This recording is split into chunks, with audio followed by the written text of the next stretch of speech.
Packing is an art form, and in today's video, I wanted to share steps and tips on how to pack a carry-on suitcase like a pro. Now, each trip can be different between the season, the destination's weather, your activities, the shape of your items, but these are some universal tips that will help maximize your space and minimize your stress. So, as always, everything mentioned in today's video will be down below in the description box. I also have my travel playlist here, so you can see all my past pack with me's and travel product reviews. And we also have a sponsor for today's video, Friedrick. They are the makers of this beautiful luggage I'll be using as examples today. They make beautifully designed luggage, bags, and accessories made out of premium materials for an elevated and smooth travel experience. Their products are made with superior durability, but also thoughtfully designed details. Amazing for my business professionals or anyone looking for upgraded travel essentials. Here I have their classic carry-on suitcase in gray cognac, along with their Palacy Weekender bag. This set feels vintage with the matching leather details, but also modern in the clean shape and design. So the suitcase is made out of German engineered polycarbonate shell, along with aluminum lock frame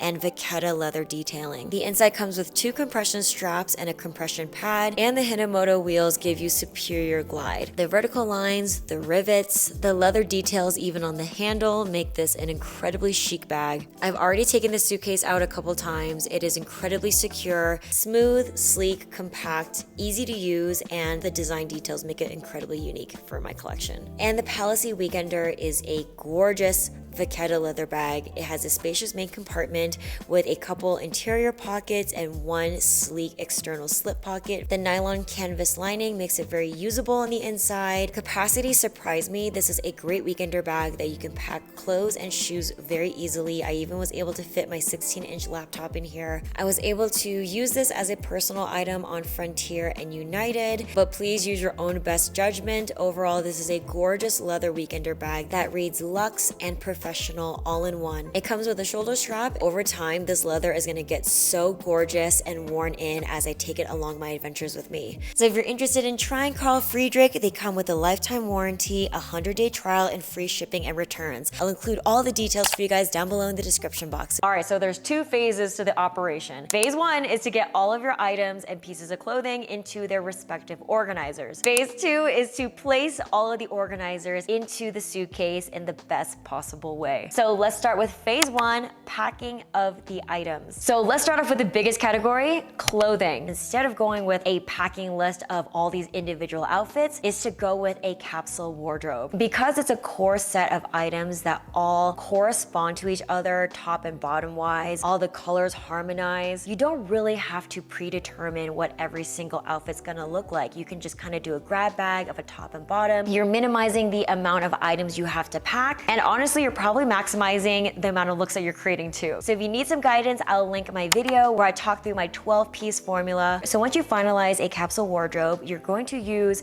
compression packing cubes. Regular packing cubes are just fine, but in the context of this video and mastering packing like a pro, compression cubes are going to be such a game changer for you. So when you open the sucker up, you've got a nice big empty space where you can stack your clothes. And then when you zip the second zipper and kind of shrink that gusset, it compresses all the air out of it and makes like a nice compact square or rectangle. When it comes to folding methods, I honestly don't have a strong opinion because it really depends on the season, what types of clothes you're bringing. Some people prefer folding, some people prefer KonMari, some people like rolling. Me personally, I like just to do a simple square fold, and it really depends on the cube too. So if there's like a rectangle, I'll try to do like 2 squares. I think that the most important thing, no matter what folding style you like, try to pack as modularly as possible, height-wise and width-wise. So you can maximize the space of the compression cube. And then when you zip it up, it maintains a solid shape. Like if you got one side really high and one side really low, you're gonna be creating diagonals and they're gonna be hard to fill in later. Go with rolling, go with folding, go with super flat, just as long as at the end you have an even plane at the top and on the sides. That's the goal. I have several favorite sets from affordable to premium. I'll link lots of options for you guys down below. Next thing are socks, undies, swimwear, intimates. These are fun things to pack because they're a lot of smaller volume items. So there's 2 ways I like to go with it. The first way is to pack it into like very flexible, pliable, zippered pouches. You can put everything in one big one, or you can separate it into smaller smaller ones, but these become like amorphous blobs that you can use as fillers for other things. So if I happen to have a handbag that I want to preserve the outer shape, I can stuff it with one of these pouches of undies and socks. Or other caves that you can fill are inside your shoes. So you can keep your shoes and your socks together by stuffing your shoes with the socks. Or the second option of how I pack these things is with a long, slim packing cube, and double bonus points if it's also compression. So if I don't have anything I really need to stuff or keep its shape, I like going this route because it does keep everything nice and organized. Like if you need any of your intimate stuff, it's all right there in this long cube, almost like a little buffet. So let's move on to category 3, shoes and handbags. I'm a huge advocate of using shoe bags and desk covers. I'm Asian, we don't like shoes in the house in general, but for hygienic purposes, it is really nice to cover all of your shoes whenever they're nestled next to other intimate things. Some of my favorite ones have been the ones from Bays, but you can get any affordable ones on the internet. Essentially what you want to do with your shoes is to either put them sole to sole, especially if you have like very flat shoes. I like to stick that into a nice thin sleeve of a shoe bag. Or the other way, like if you have heels, something with a deep vamp, I like to invert them so that they fill each other's empty space. So you can create a nice modular shape that's easier to fit into the rectangle suitcase. Another great tip too is if you have bigger feet, you can separate the shoes, give each one of them their own shoe bags. And then for purses, I am like a dust bag collector. When you buy stuff and they give you like a nice dust cover bag, or even just shoving it into a reusable tote bag, just something to protect your bags, especially if your bags are delicate like leather or they're rattan, have a lot of texture that could scrape other things. You want to not only protect the bag, but you want to protect anything that it touches. Then the last tip is that if you have bags that fit into each other, nest them like Russian dolls. Category 4 is toiletries and makeup. I made a lot of content around my favorite products in this category, but in terms of toiletries, I like to go with either a hanging toiletry kit. Think about your destination and if you're gonna have a lot of counter space, if you're on a cruise or you're in Europe or Asia where you have a teeny tiny bathroom, definitely get something that has a hook where you can hang everything. Second favorite is to do a nice modular, clear, quart-size type of container. I also have really fancy ones from Truffle, which I always love, but there's such a wide spectrum between affordable to expensive. You don't have to go full luxury on this, but I like to pick things that are modular because they're gonna fit so nicely into the bag and make it also very aesthetic. Recently, I've been loving these affordable, clear, quart-size modular ones. They fit so much in there. You can see everything. They're crazy affordable, and the modularness, but still the pliability of these makes it really easy to pack. And then for makeup, I've been using the clear Truffle Jumbo Jet Set case for so long, but I recently tried this other style from Amazon and I think I might like it more. I'm sorry for cheating on you, Truffle. This style is like a dop kit, which is more cylindrical with a wide zipper. I love this one because it's crazy lightweight, and when you open it, everything is folded so nicely for you on one singular plane. There's organizers for your makeup, for your thin things, little pockets on the side, and I'll even use this to fill inside of a purse and put it in my personal item too. From affordable to expensive, it just depends on my mood, where I'm going, and I love all my children.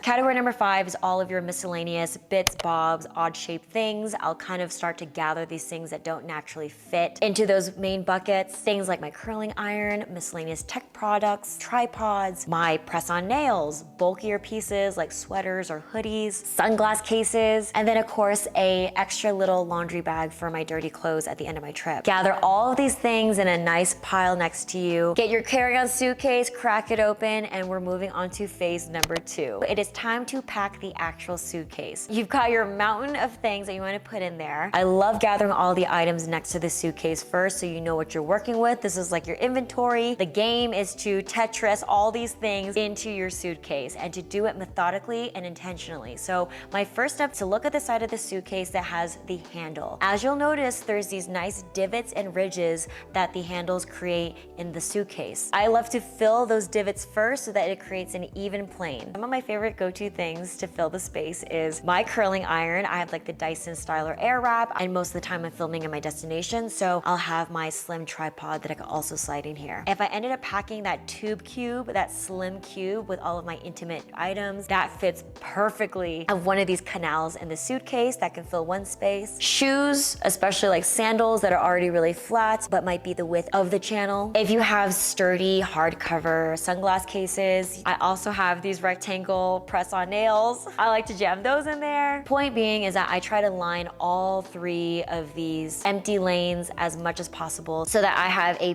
big rectangle space on both sides to work with now. Step 2 is to go with the packing cubes. And oftentimes my clothes are pretty bulky compared to the smaller size toiletry items. So I will put the clothing packing cubes on the other side where it's completely flat. Normally the large packing cube fits really well, hamburger style, on that side of the suitcase. And then if I have smaller packing cubes, I like to fill in that empty space in front of that. Then for the last 1/3 of the space on this side of the suitcase, I can either do a makeup bag or another packing cube full of other articles of clothing. And then going back to the side where we filled in all the empty lanes, because you probably ate up a lot of the vertical depth of that part of the suitcase, that's where like your thinner items will go in. So that can be the quart size toiletry bag, it could be your purses. And then we went to step number 3. You've got a really good sense of what you're working with at this point. You have the majority of your items in the suitcase. If you have any residual things that are odd shaped, this is the time to fill in the nooks and the crannies.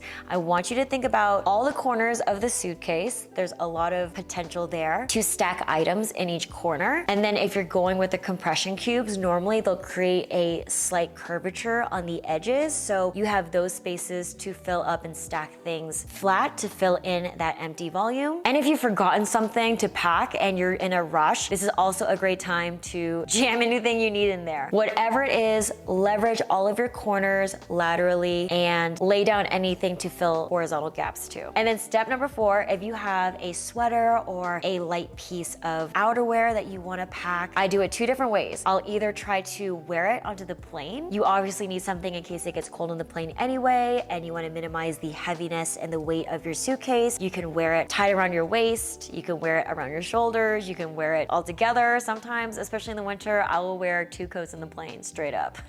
I need 2 different looks. I can't pack it into the carry-on, and it's already cold anyway, so I'll wear 2. But because we're in spring and summer, if you have a sweater or a cardigan, you're like, oh shoot, I should pack that for nighttime. This is a great way to fold it nice and flat and lay it on top of everything. And it could be on either side. Very helpful if you put it on a side that has like a compression panel on top so you can really crunch it down. By having it nice and flat, you can preserve its shape and you're utilizing that last like gasp of air at the top. And my final step number 5 is to close the suitcase, take the top handle and give it a nice jiggle shake. If you are desperate and you want to squeeze every last bit of your suitcase, the shaking compresses everything down to one side so it reveals the actual empty space you have left over. So if you're desperate and you want to pack that thing to the gills, I'm not here to judge.